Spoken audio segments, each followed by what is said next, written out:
Actually, we only need 9 because we have 17, so we just have to have one more than half. Okay, so I think we're ready to start. Yes. We will go ahead and start the January 7th, 2022 St. Paul Planning Commission meeting. This meeting is being held remotely as it's not practical nor prudent for the commission and its committees to meet in person or pursuant to Minnesota Statute Section 13D.02. In light of the ongoing health pandemic, it's not feasible for us to be present at a regular location, and when all the commissioners will be attending via phone or other electronic means. So we will begin today's meeting by doing a roll call. Sonia? Okay. Commissioner DeJoy?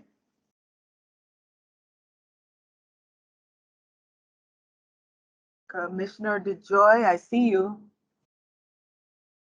Commissioner Grill? Yes.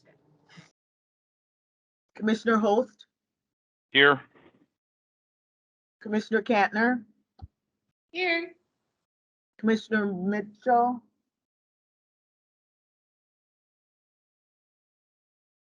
Commissioner Moore?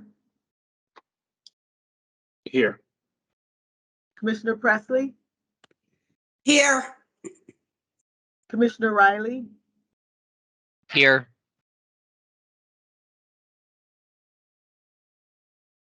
Commissioner Said?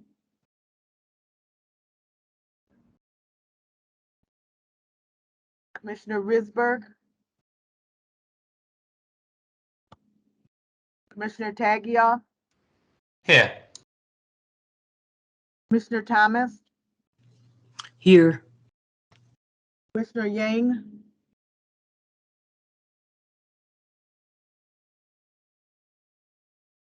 And Chair Rangel Morales. Here. Okay, so the first item on the agenda is just an update.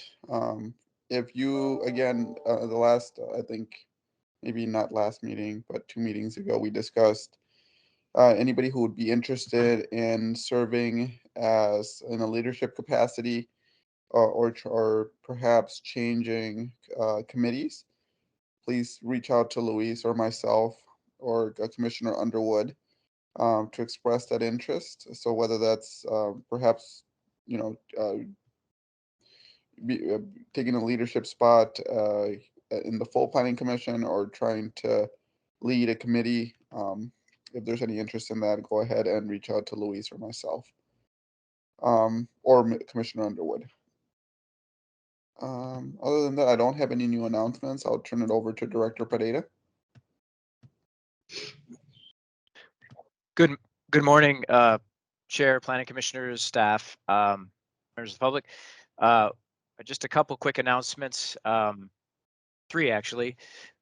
First, just to alert you if you hadn't been following it, 2 zoning studies went to the City Council this week, the religious uses or religious accessory uses zoning study and the 1 to 4 unit housing study phase 1. Both of them had their first readings at City Council on Wednesday, and public hearings are set for both matters next week, the 12th. The Communications and Nominations Committee has made its recommendations to the mayor's office for current and upcoming planning commission vacancies. So we hope to have some decisions pretty soon in time for the annual meeting that's coming up. And just a kind of note, we've pushed the annual meeting into February just to allow some additional time for the various components to prepare for that. And then just to reiterate what the chair said, just a final call for any interest either in the officer positions or committee chairs. If you're currently serving in one of those and, for instance, want to revisit that or, even simply to alert possible interest into the future, if not this year, that's fine too. Just good to keep in mind who might be interested. That's all I had. Thank you, Chair. Thank you, Luis. Any questions for the director? All right, we'll move on to the next item on the agenda, which is zoning committee. I'll turn it over to Commissioner Riley. Thank you, Chair. This is Commissioner Riley. Good morning, everybody. We had our first, well, I guess our last zoning committee of 2021 on December 30th, and it went very long, and I apologize to my colleagues on the committee for how long it went, but I think we got some good discussion in. The first item was an item of old business, which was an expansion of an existing non-conforming restaurant into some additional space at the Commodore at 79 Northwestern Avenue. The district council made no recommendation. We had two people speak and 2 letters. This came back to us because we had sent it back with Mr. Johnson and Mr. Rupp to have a conversation about access to the parking garage that's part of the condo units versus the restaurant, and ultimately recommended the staff recommendation, which is for approval of a non-conforming use permit to expand a legal non-conforming restaurant into an adjacent part of the building at 79 Northwestern Avenue, with 2 conditions. Final plans approved by the zoning administrator for this use shall be in substantial compliance with the plans submitted and approved as part of the application, and the applicant shall adhere to all applicable code requirements and obtain a certificate of occupancy for the restaurant dining room. So that was our first case, and that's the recommendation out of committee. Are there any questions? All right, seeing none. The motion coming out of committee was for the expansion of a legal non-conforming restaurant into an adjacent building. All right, we'll take a roll call. Sonia?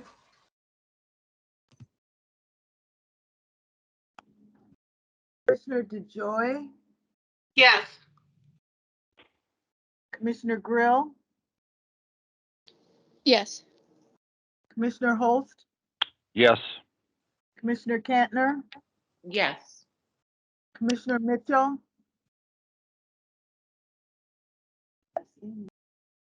Yes. Thank you. Commissioner Moore, Yes. Commissioner Presley, Yes. Commissioner Riley, Yes.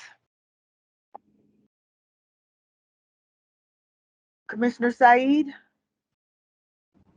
Yes. Thank you. Commissioner Tagia, Yes. Commissioner Thomas, Yes. unanimous. Okay, but that motion is approved for 79 Northwestern non-conforming restaurant expansion. Next item, Commissioner Riley. Thank you, Chair. Thank you, Sonia. Items of new business started with the rezoning from B3 general business to T2 traditional neighborhood at 647 York Avenue between Payne Avenue and Greenbrier Street.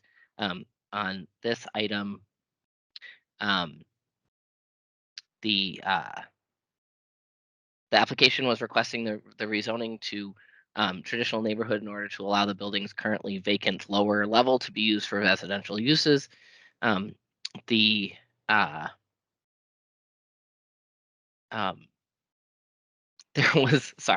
the district council submitted a letter recommending approval. There was no unspoken support or in opposition, and the recommendation out of committee, it was unanimous for approval of the rezoning from B3 general business to T2 traditional neighborhood. And just as a reminder to everybody, this is one that then goes on to the city council for final approval. And with that, happy to take any questions if anyone has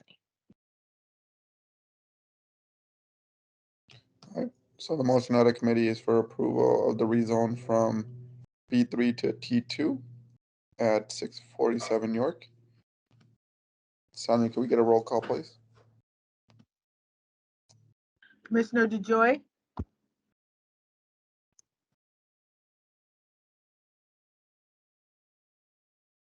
Commissioner DeJoy,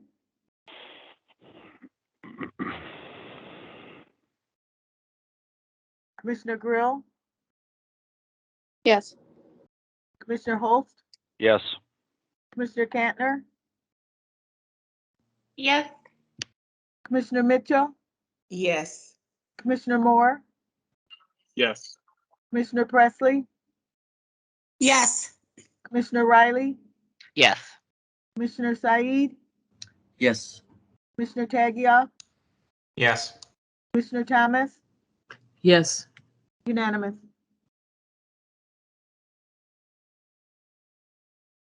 Great, that motion for rezoning from B3 to T2 is approved at 647 York. Next item, Commissioner Riley.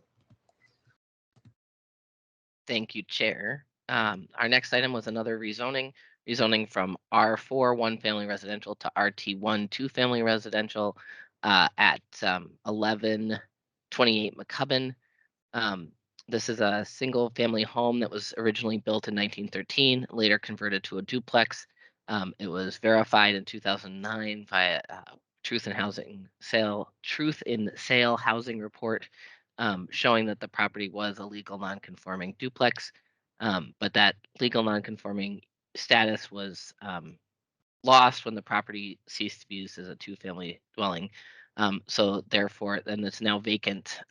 It's a vacant lot that was where the structure was demolished last year due to a substantial abatement order. So the applicant is proposing to construct a new two-family dwelling there.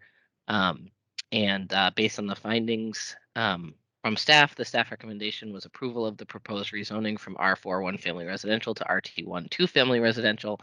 And the recommendation out of committee was unanimous. And we had no letters on that item either. Happy to answer questions. And just to be clear, that's 1128 McCubbin between Jessamine and Maryland. Okay, so the motion coming out of committee is for approval to rezone from R4 to RT1 at 1128 McCubbin. Any discussion on the motion? Sonia, can we get a roll call, please?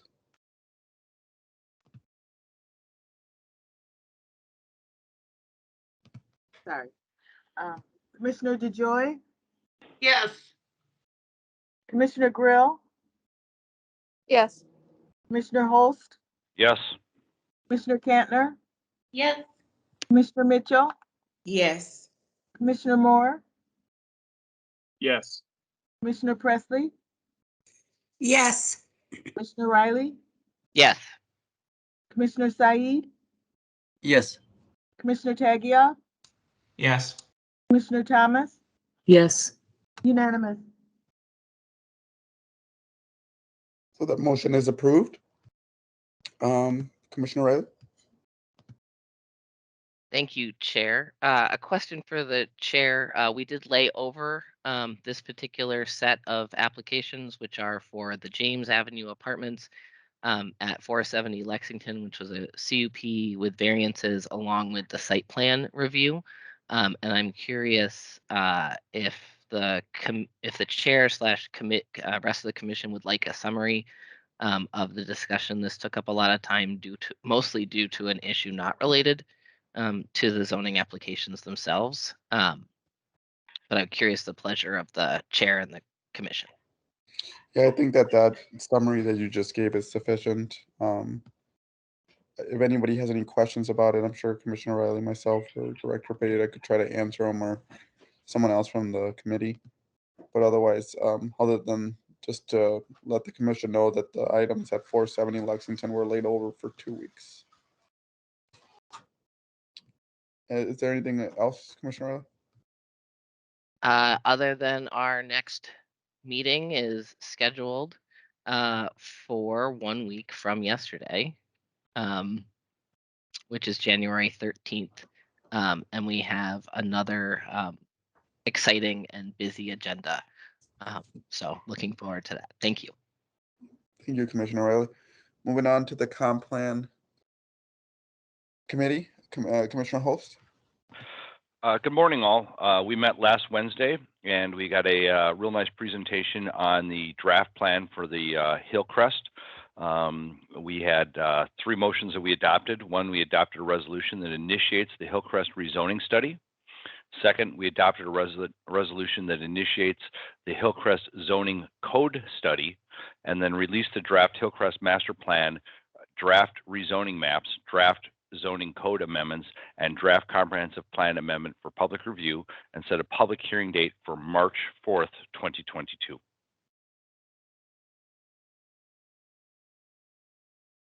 Any questions for Commissioner Host on the items being heard by the Comprehensive and Neighborhood Planning Committee?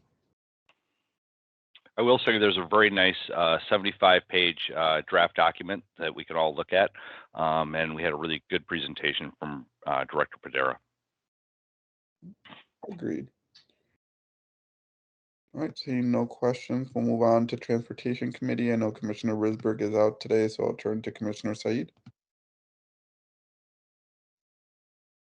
Good morning, Chair and committee. Our Transportation Committee meeting is scheduled on January 10th. It's been canceled, and our next meeting is January 24th, and agenda has not been determined yet. And so I have.